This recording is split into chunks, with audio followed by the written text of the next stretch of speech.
रतलाम में कुछ दिन पहले पशुपालन पशु चिकित्सा विभाग के उप संचालक डीके जैन का हंगामा देखने को मिला। ये वही अधिकारी हैं जिनके भ्रष्टाचार के ऑडियो और वीडियो कुछ दिन पहले ही वायरल हुए थे। इस मामले में पीड़ित सांसद गुमान सिंह डामोर से मिलने कलेक्ट्रेट पहुंचे थे। इसी दौरान उप संचालक डीके जैन आपा को बैठे और अपने आप को मोदी भक्त कहते हुए जोर जोर से चिल्लाने लगे। देखिए इसी पर हमारी खास रिपोर्ट। दरअसल रतलाम पशुपालन पशु चिकित्सा विभाग के उप संचालक डीके जैन पर कर्मचारियों ने रिश्वत लेने का आरोप लगाया है। इसी बीच वो अपनी शिकायत लेकर कलेक्ट्रेट पहुंचे थे, जहां पर पशुपालन पशु चिकित्सा विभाग के उप संचालक डीके जैन खुद को मोदी भक्त बताने लगे। तुम लोग को सबको भड़का के धीरे एक अच्छा काम कर रहा है। मैंने ये बोल दिया मोदी जी काम क्यों जोर से नहीं सर, आप देखो समझ क्या आप बीजेपी के आदमी हो, भारतीय जनता पार्टी चला रहे जो जो चिल्लाने दबा रहे सामने देखो जैसी बातें करता हूं, जो जो चिल्ला रहे डरा रहे इनको सर। ये क्या है राइट बोलते हैं बताओ क्या विपरीत तरीके से बोल रहे हैं सर।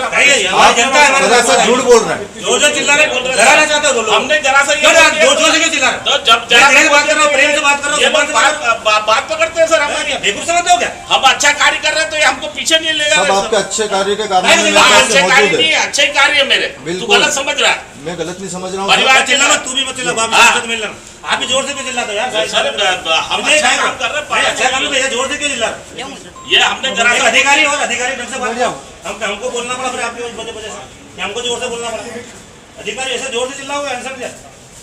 अरे सर एक के पीछे अधिकारी हो आप एक कैसे कर रहे हैं सर? ये लोग तो दिखवा लो, बैठ रहे बैठो शांति से पीछे से चल रहा है। आप देखिए बुला लो ऑफिस में, बुला लो आपके डामोर वामोर को अभी मैं केंद्र चेक करके आ रहा हूं। अभी मीटिंग करके ऑफिस बुला लो, शांति से बात करो। बुला लेते हैं सर। एक बात आपसे बोल रहे हैं, समस्या होगी जब हमने बोल दिया कि हम मोदी जी आपने काम कर रहे थे, लोगों ने पकड़ लिया तो पूरी विश्व कर रहा है। बैठक में जाइए बात कर लेते हैं, जांच करा लेते हैं। ऐसे क्या करो, ऐसे चिल्ला पीछे से चल रहा है सर। ये पीछे चलना नहीं आता मेरे को। आपके लोग आप बदनाम कर रहे हैं। ऐसे लोगों की वजह से भारतीय जनता पार्टी आएगी क्या? ये चुनावी वर्ष ऐसा क्या करते हो यार? आपका रवैया है आपकी कसम। मोदी जी का भगत हो गया, मोदी जी का उनका कह रहे हैं ये तो है, उसमें क्या काम करो, रिटायरमेंट के बाद अच्छी पशु सेवा करो। या सड़क पे किसी के अच्छा ही कर रहा है तो अच्छे हैं, हम तो अच्छा कर रहे हैं तो इसलिए अच्छे हैं, तो ठीक हो गए। यह हंगामा बीजेपी के जिला अध्यक्ष राजेंद्र सिंह लोनेरा के सामने चलता रहा, जिसे देख भाजपा जिला अध्यक्ष भड़क गए और उन्होंने अधिकारी को जमकर लताड़ लगाई और अधिकारी को हद में रहने की हिदायत दी, जिस पर उन्होंने बाद में पूरे मामले की जानकारी दी। ये इन्होंने जो आरोप लगाया किसको देना पड़ता है, इनके खिलाफ जांच होना चाहिए, उनको तत्काल सस्पेंड करना चाहिए। और जो कर्मचारी जो मुझे अभी शिकायत कर रहे थे, तो इसकी भी वास्तविकता अभी सांसद जी से भी हमारे जिला मंत्री भी सर खड़े हैं, पार्टी के लोग भी खड़े। मेरे को एक्चुअली इंदौर जाना था, मैं लेट हो गया। मुझे भी सांसद जी कार्यक्रम में मैं गया था झड़वासा, ये गांव में कार्यक्रम छोड़ के आया। मुझे मीटिंग में भी जाना था लेकिन मैं नहीं जा पा रहा हूँ।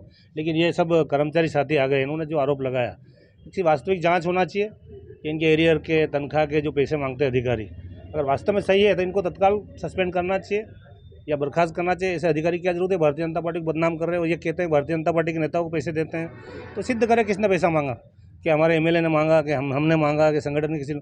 हमने तो कभी इनकी शक्ल नहीं देखी, तो मैंने इनको बोला भी सही नगर ही। मैंने कहा वास्तव में अगर आप सही हो तो इन कर्मचारियों से बिठा के बात करो, ऑफिस में ले जाकर यहाँ चिल्लाने की क्या जरूरत है? आप ले जाओ, संतोष से बात करो। अगर आप पे झूठा आरोप है, सही है, गलत है, तो आप इनको संतोषजनक जवाब दो। वो आप नहीं ले रहे हो तो आपके निचले स्तर का अधिकारी को भी ले रहा है, तो बात करके वहाँ बिठा के संतोषजनक इनको जवाब देना चाहिए। अब यहाँ मैंने कहा चिल्ला चोड़ा A1 का अधिकारी हो, आप पशु चिकित्सा अधिकारी हो, अब यहाँ कलेक्टर ऑफिस में चिल्ला रहे हो जोर जोर से और अपना बयान ही गलत दे रहे हो। अभी आप मीडिया को बोल रहे हो कि 2 लाख रुपये ट्रांसफर के लगते हैं, कौन लेता है? भारतीय जनता पार्टी सरकार में पैसे लेते। भारतीय जनता पार्टी एक साफ सुथरी पार्टी है।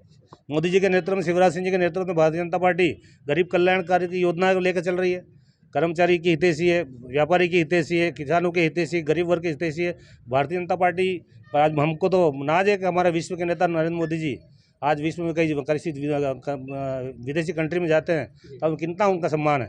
तो आज जो 50 साल की आज़ादी में जो काम नहीं हुआ, वो काम हमारे मोदी जी के नेतृत्व में जो काम हुआ, तो इसी सरकार और ऐसे नेताओं को बदनाम करना अच्छी बात नहीं। मैं भारतीय जनता पार्टी के मुखिया होने के नाते तो मोदी जी को इस मामले में पीड़ितों का क्या कहना है, जरा आप इसको भी सुन लीजिए। पेमेंट निकालने के लिए सबसे पहली बात तो ये है कि इन्होंने मेरी पेमेंट रोकी क्यों? ये मेरे ऊपर झूठा आरोप लगा रहे हैं कि मैंने इनसे 2000 रुपये मांगे। ये कौन सा तरीका है पैसे निकलवाने का? अगर मेरे पास में पेमेंट नहीं आएगी तो मैं इनके 2000 कैसे दूंगा? इन्होंने क्या मेरे को ब्याज पे दिए थे पैसे कि इनका ब्याज बढ़ा रहे हैं तनख्वाह निकालने के? इन्होंने ये शब्द बोले थे कि 10 दिन की अपसेंट है, जबकि मेरी कोई अपसेंट नहीं है। हर चीज़ में किसी न किसी बहाने से ये हमेशा पैसे लेते हैं। और ये सर पास में लक्ष्मण जी भी हैं, मैंने लोकायुक्त तक शिकायत की है, जेडी साहब को तक शिकायत भेजी है। लोकायुक्त वाले जब आए थे तब इन्होंने मेरा फ़ोन तोड़वा दिया था, फ़ोन लेकर वो नीचे फेंक दिया था, तोड़वा दिया था फ़ोन। उसके बाद में इन्होंने ही मेरे को 3500 रुपये का दूसरा फ़ोन दिलवाया था, है ना। तो मैंने जो सर्विस बुक के लिए सील ठप्पे लगाने के लिए उसको 3000 रुपये दिए थे राजन सिंह डामोर को, लेकिन इन्होंने काम अभी तक नहीं करा मेरे को। क्या तो मैंने इनको बोला तो ये कि 10,000 रुपये और चाहिए, तो मैंने कहा ठीक है साहब, तो मैंने दिए ही नहीं। तो मेरे एरियल भी नहीं निकाला सर, 30 साल का कर्मचारी का क्या। हाँ तो सर परेशान तो है ही, इसलिए मैंने आखिरी में आके फिर अब ये तो कुछ कह नहीं सकता सर पर, लेकिन हाँ है वो सर, सबका काम हो गया सर। वहीं हंगामा बढ़ता देख आसपास के लोग भी मौके पर इकट्ठा हो गए, जिसके बाद उपसंचालक ने मौके से रवानगी लेने में ही अपनी भलाई समझी। Bureau report, MP news, Ratlam.